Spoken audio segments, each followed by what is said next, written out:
నేను గోపికృష్ణ, మనతో మా ఇన్పుట్ ఎడిటర్ సుభాకర్ గారు జాయిన్ అవుతున్నారు. సుభాకర్ గారు, good morning, welcome. Good morning Gopi గారు. సుభాకర్ గారు, అనుకున్నదే జరుగుతుంది అని అనుకోవచ్చా? కేశినేని నాని వ్యవహారంలో కేశినేని నాని కూతురు శ్వేత కూడా రాజీనామా దిశగా కాసేపట్లో రాజీనామా చేస్తా అని చెప్తుంది. తర్వాత ఇప్పుడు గద్దె రామ్మోహన్ని కలవడం, వచ్చి ఆయనతో మాట్లాడడం, సో ఇవన్నీ పరిణామాలు ఎందుకు ఇంకా రాజీనామా చేయాలనుకున్నప్పుడు ఎందుకు శ్వేత కూడా రాజీనామా చేయాల్సిన పరిస్థితులు వచ్చాయి? అసలు ఊహించిందేనా? అందరూ ఊహించిందే. కాకపోతే కేశినేని నాని దుందుడుకు స్వభావం అతని రాజకీయ జీవితాన్ని కాకుండా అతని కూతురు రాజకీయ జీవితానికి కూడా చరమగీతం పాడే పరిస్థితి వచ్చిందనేది ఇక్కడ స్థానికంగా వెలువడుతున్న అభిప్రాయం. వాస్తవానికి కేశినేని నానిని కానీ, కేశినేని నాని కోరిక మేరకు నాని కూతురు శ్వేతని విజయవాడ సిటీలో అటు పెనమలూరు నుంచి కానీ, వేరే ఇంకా మైలవరం నుంచి కానీ ఎక్కడో చోట ఎమ్మెల్యేగా అకామిడేట్ చేసే ఆలోచన టీడీపీ అధిష్టానం చేసింది అనేది మనకి ఇప్పటి వరకు అందుతున్న వార్తలు. నాకు ఎంపీ సీటే కావాలి, ఈ ఎంపీ సీటు విజయవాడ పార్లమెంట్ నేను ఉన్నంత వరకు నాకే కావాలి అనే పరిస్థితుల్లో ఆయన మొండి వైఖరి. ఆయన శ్వేతకి ప్లేస్ చేద్దాం అనుకుంటే వాళ్ళ ఆయమ్మాయి కూడా రాజీనామా చేసే దిశగా, అంటే ఇక టీడీపీతో ఆ కుటుంబానికి బంధం తెగిపోయింది అని చెప్పుకోవాలి. అంటే గద్దె రామ్మోహన్ని కలవడం ఏంటి? ఎందుకు కలవాల్సి వచ్చింది? అది వ్యక్తిగత సంబంధం కింద. వాస్తవానికి గద్దె రామ్మోహన్ నియోజకవర్గంలో శ్వేత కార్పొరేటర్గా నుంచోవటం, గెలవటం జరిగింది. దానికి సంబంధించి ఆ నియోజకవర్గంలో ఎమ్మెల్యే కాబట్టి తన గెలుపుకి గతంలో ఆయన కృషి చేశారు అనే ఉద్దేశంతో అది కర్టసీ విజిట్ గానే మనం భావించాలి. అంటే ఇప్పుడు వీరిద్దరి పయనం ఎటు అనుకోవాలి? క్లారిటీ వచ్చేసినట్టేనా వీళ్ళిద్దరి పయనం మీద? అది వైసీపీ నుంచి అధికారిక ప్రకటన తప్ప ఈ కుటుంబం వైసీపీలోకి వెళ్తుంది అనేది, కేశినేని నాని విజయవాడ పార్లమెంట్ అభ్యర్థిగా వైసీపీ తరఫున రంగంలోకి దిగుతున్నారు అనేది విశ్వసనీయ వర్గాల ద్వారా అందుతున్న ఖచ్చితమైన సమాచారం. అంటే ఇది ఎప్పటి నుంచి జరుగుతుంది అనుకోవాలి? గత సంవత్సరంన్నర నుంచి ఎప్పుడైతే కేశినేని చిన్ని క్రియాశీలకంగా గ్రౌండ్లో యాక్టివ్ అయ్యి పలు సేవా కార్యక్రమాలు స్టార్ట్ చేస్తున్నారో అప్పటి నుంచే వైసీపీ నేతలతో, ముఖ్యంగా ఒక సంవత్సరం క్రితం నుంచే ఈ వైసీపీ నాయకులతో టచ్లో ఉండటం.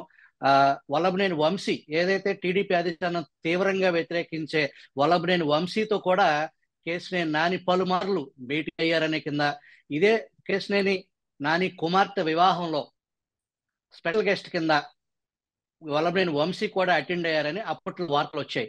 అంటే గత సంవత్సరం నుంచి వైసీపీ ఎమ్మెల్యేలు, వైసీపీ నాయకులతో కేశినేని నాని టచ్లో ఉన్నారు అనేది అందరికీ సుస్పష్టం.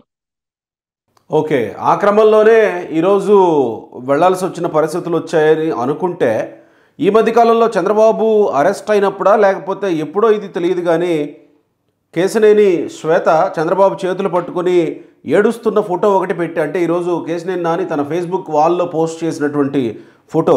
ఆ రోజు చంద్రబాబు అరెస్ట్ అయ్యి విడుదలై విజయవాడ బెయిల్ మీద విడుదలై రాజమండ్రి జైలు నుంచి విజయవాడ వచ్చిన సమయంలో సుమారు ఉదయం 6 గంటల సమయంలో కేశినేని భవన్, ఏదైతే విజయవాడ ఎంపీ పార్లమెంట్ కార్యాలయం ఉందో ఆ విజయవాడ పాత బస్ స్టాండ్ దగ్గర, వాళ్ళ ఆఫ్ మీదుగా చంద్రబాబు ప్రయాణిస్తున్న టైంలో ఆ కేశినేని శ్వేత అక్కడికి వచ్చేసి ఆయన పరిస్థితిని చూసి కంటతడి పెట్టుకున్న దానికి సంబంధించిన ఫోటో ఇవాళ సోషల్ మీడియాలో కేశినేని నాని షేర్ చేశారు. మరి అలాంటి పరిస్థితి నుంచి, అంత ఆత్మీయ అనుబంధం నుంచి ఈరోజు వాళ్ళు వెళ్ళిపోవాలని డిసైడ్ అవ్వడం వెనుక కేశినేని నాని దుందుడుకు నిర్ణయాలే కారణం అవుతాయా? లేకపోతే టీడీపీ కూడా వాళ్ళ విషయంలో తగినంతగా న్యాయం చేయలేదనే అభిప్రాయం ఏమన్నా ఉందా?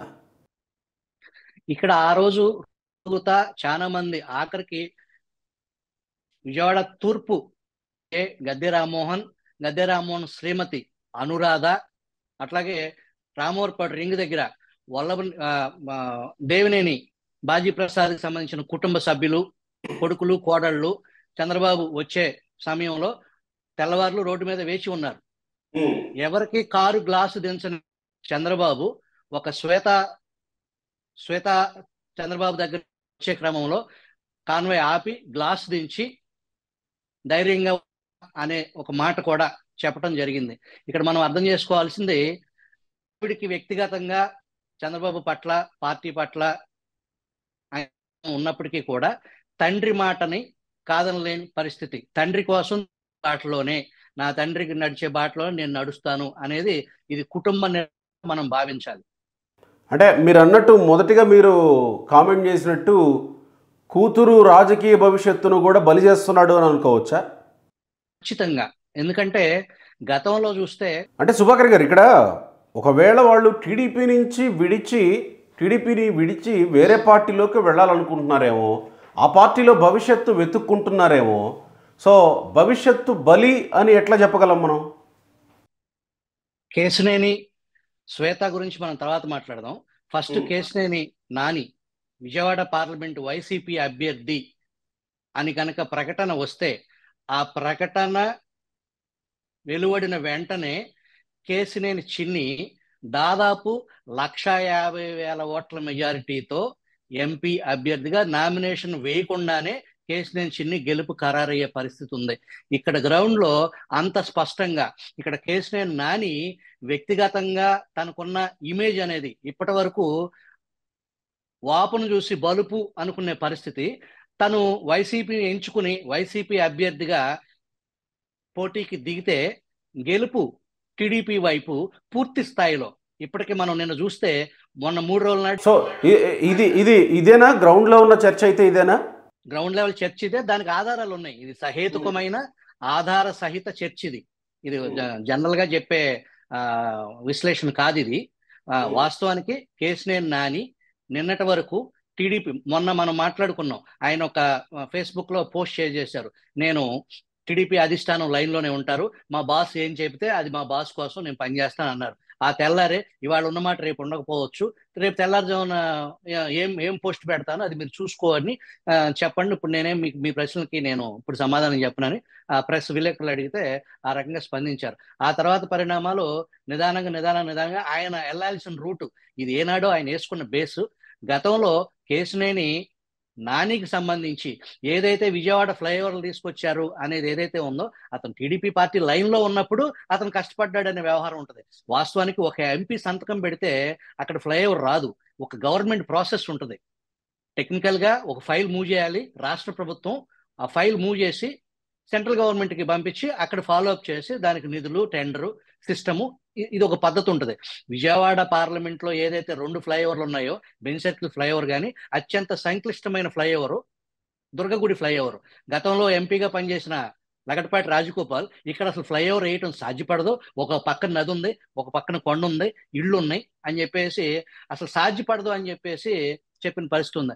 అట్లాంటిది అమరావతిగా క్యాపిటల్ రావటం, విజయవాడ గుంటూరు శరవేగంగా అభివృద్ధి చెందాలి, ట్రాఫిక్ పెరుగుతుంది, దీనికి తక్షణ సమస్య పరిష్కారం చేయాలని చెప్పేసి నదికి డిస్టర్బ్ అవ్వకుండా ఎవరైతే దాన్ని ఆక్రమించుకుని ఉన్న వాళ్ళకి గజానికి దాదాపు 70-80 వేలు గజానికి గవర్నమెంట్, అది కేశినేని నాని ఇవ్వాల, రాష్ట్ర ప్రభుత్వం చంద్రబాబు నాయుడు సూచన మేరకు వాళ్ళకి ఎటువంటి ఇబ్బంది లేకుండా, మేము ఖాళీ చేయము అని అనకుండా మీరు వాళ్ళని సంతృప్తి పరిచి, అంటే ఒక 2 సెంట్లు ఉంటే వాళ్ళకి దాదాపు వాళ్ళ జీవితంలో ఊహించలేని డబ్బు గవర్నమెంట్ నుంచి వచ్చి వాళ్ళు చాలా సంతోషంగా అక్కడ నుంచి ఖాళీ చేసి వెళ్తే, అక్కడ ఇప్పుడు మనం చూస్తున్న దుర్గ ఫ్లైఓవర్ వచ్చింది. దానికి సంబంధించి అప్పటి కాంట్రాక్టర్ సోమా కన్స్ట్రక్షన్స్. ఈ ఫ్లైఓవర్ నిర్మాణం స్లోగా ఉందని అప్పటికే ఎన్డీఏలో లుకలుకలో కేంద్ర ప్రభుత్వం నుంచి చంద్రబాబు నాయుడు ప్రభుత్వానికి ఆ సహకారం అంతంత మాత్రంగా ఉన్న దశలో దాన్ని స్పీడప్ చేయడానికి రాష్ట్ర ప్రభుత్వం డబ్బులు కేటాయించింది. సోమా కంపెనీతో ఒక రాష్ట్ర ముఖ్యమంత్రి విజయవాడలో ఒక ఫ్లైఓవర్ గురించి 4 సార్లు సమీక్ష చేశారంటే మీరు నమ్మగలుగుతారా? ఒక ఫ్లైఓవర్ గురించి ముఖ్యమంత్రి సమీక్ష చేశారు. సమీక్ష చేసి సోమా అనే కంపెనీని, మీరు సోమా కంపెనీయా సోమరిపోతు కంపెనీయా, ఎందుకు ఆలస్యం అవుతుంది అని చెప్పేసి అందరి ముందు నిలదీసిన పరిస్థితి. అట్లాగే టాటా ట్రస్ట్ అనేది భారతదేశ వ్యాప్తంగా ఏదో కొన్ని మోడల్ నియోజకవర్గాలని, పార్లమెంట్ నియోజకవర్గాలని మోడల్గా తీసుకుని విద్య, వైద్యం అనే దానికి సంబంధించి టాటా ట్రస్ట్ పనిచేసేదానికి చంద్రబాబు నాయుడుకి రతన్ టాటాకి ఉన్న బంధం ఎంత గాఢమైంది, వాళ్ళిద్దరూ ఒకళ్ళనొకళ్ళు ఎంత ఇదిగా అభిమానించుకుంటారనేది దేశ ప్రజలందరికీ తెలిసిన విషయమే. ఇక్కడ గతంలో కేశినేని నాని ఎంపీగా పనిచేసిన పరిస్థితుల్లో విజయవాడ లారీ ఓనర్స్ అసోసియేషన్ అనేది వెరీ స్ట్రాంగ్ అసోసియేషన్ భారతదేశం మొత్తంలో. ఈ లారీ ఓనర్స్ అసోసియేషన్ కి సంబంధించి ఈ టాటా వెహికల్స్ ని వీళ్ళు కొన్ని లక్షల్లో ఇక్కడ వెహికల్స్ కొన్నారు టాటా పుట్టిన దగ్గర నుంచి ఇప్పటి వరకు. ఈ అసోసియేషన్ సంబంధించి కేశినేని నాని ఫ్యామిలీ కూడా ఆది నుంచి కొన్ని దశాబ్దాల నుంచి ఆ మోటార్ ఫీల్డ్ లో ఉంది కాబట్టి ఆ యాక్సెస్ తెలుగుదేశం ఎంపీ, టీడీపీ పార్టీకి సంబంధించిన ఎంపీ విజయవాడ, కేశినేని నానికి రతన్ టాటాకి యాక్సెస్ ఈ Vijayawada lorry owners association representation కూడా పనికొచ్చింది. ఆ ఇదిలో చంద్రబాబు నాయుడు ఆ టైంలో పెట్టిన ఒక సమావేశానికి రతన్ టాటా నా మద్దతు ఇస్తాను, విజయవాడనే మోడల్ పార్లమెంట్ గా చేద్దాము నా ట్రస్ట్ ద్వారా అని ముందుకు వచ్చినప్పుడు ఆ ట్రస్ట్ కార్యకలాపాలు జరిగినాయి. తర్వాత వైసీపీ ప్రభుత్వంలో ఇదే ఎంపీ కేశినేని నాని విజయం సాధించారు, కానీ ట్రస్ట్ కార్యకలాపాలు నిలిపివేయబడ్డాయి. కేశినేని నానియే ఆ ట్రస్ట్ కార్యకలాపాలు తీసుకొచ్చి ఉంటే ఇప్పుడు కూడా అది కొనసాగించాలి కదా. అంటే అది ఖచ్చితంగా చంద్రబాబు ప్రభుత్వ ఘనత. ఈ ఫ్లైఓవర్ నిర్మాణాలు కానీ టాటా ట్రస్ట్ వ్యవహారం కానీ అది చంద్రబాబు ప్రభుత్వ ఇమేజ్ కి సంబంధించిన వ్యవహారం, అది వ్యక్తిగత ఇమేజ్ కాదు. ఆయన ఎంపీగా ఉన్నారు, కష్టపడ్డారు, ఫాలో అప్. అతని కష్టాన్ని ఎవరు ఇక్కడ శంకించట్లేదు. కేశినేని నాని యాజ్ ఎ ఎంపీగా అతని శ్రమను ఎవరు ఇక్కడ శంకించట్లేదు. కానీ అది నేనే చేశాను, నేనే తీసుకొచ్చాను, నేనే అనే ఆ అహానికి సంబంధించిన ఆ ఇగో, ఆ నోటి దురుసు కారణంగా ఆయన ఈ పరిస్థితి తెచ్చుకున్నారు తప్ప.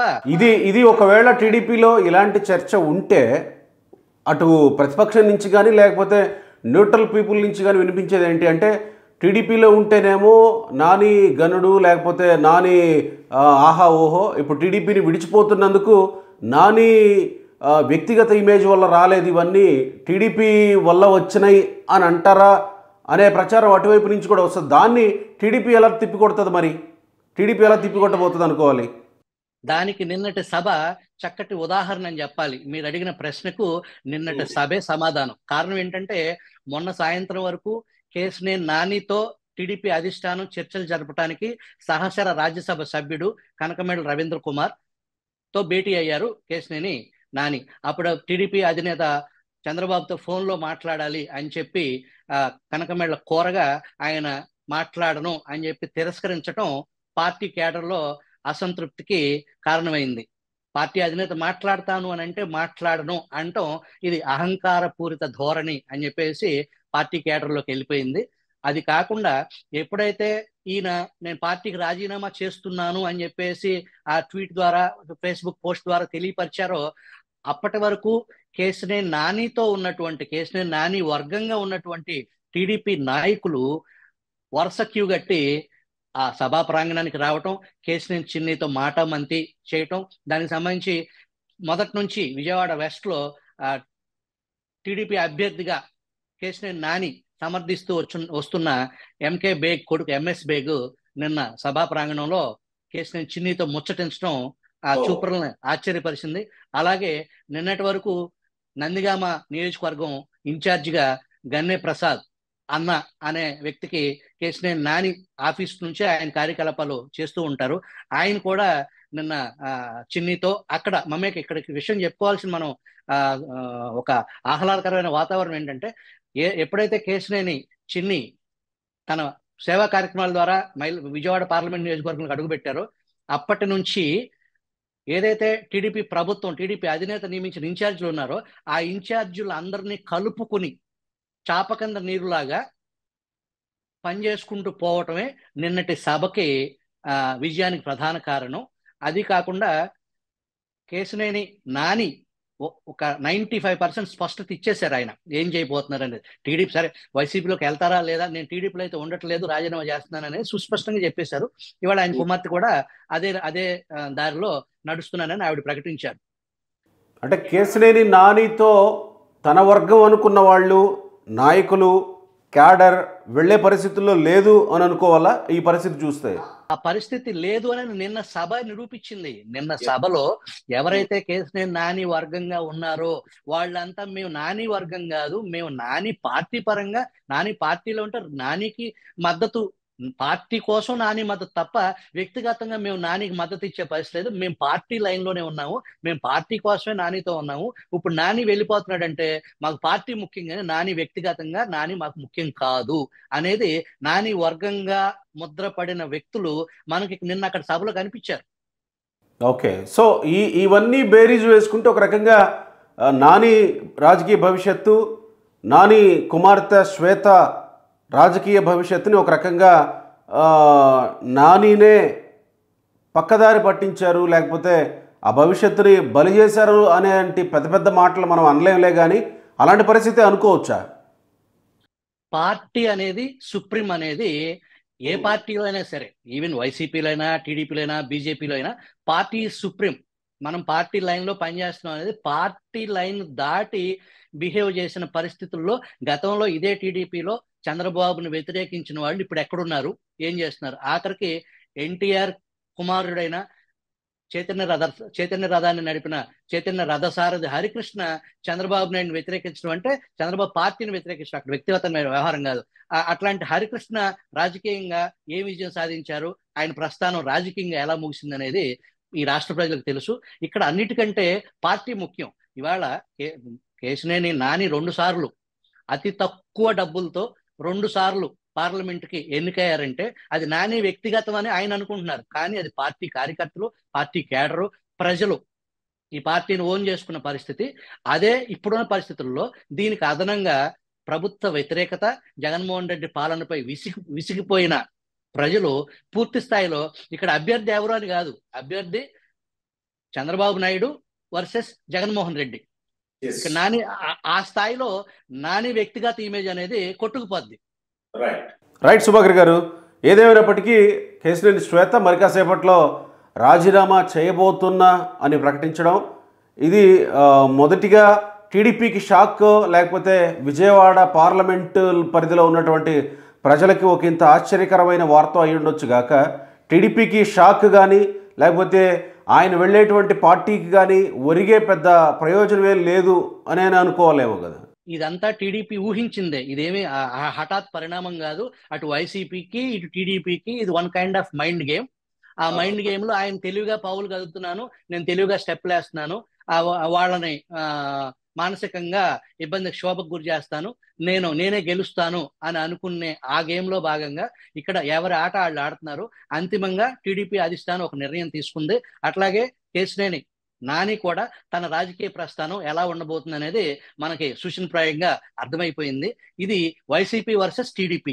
నాని అనే అతను ఇప్పటి వరకు టీడీపీలో ఉన్నాడు కాబట్టి ఆ టీడీపీలో ఉండబట్టి ఇంత చర్చ జరుగుతుంది. ఒకసారి టీడీపీకి రాజీనామా చేసిన తర్వాత ఆయన వైసీపీ అభ్యర్థిగా వైసీపీ కండుగా కప్పుకున్న తర్వాత ఇక టీడీపీ అతనికి సంబంధించి అతన్ని అభిమానించే వాళ్ళలో కూడా మార్పు వచ్చేస్తుంది, ఆటోమేటిక్ గా న్యాచురల్ గా వస్తుంది.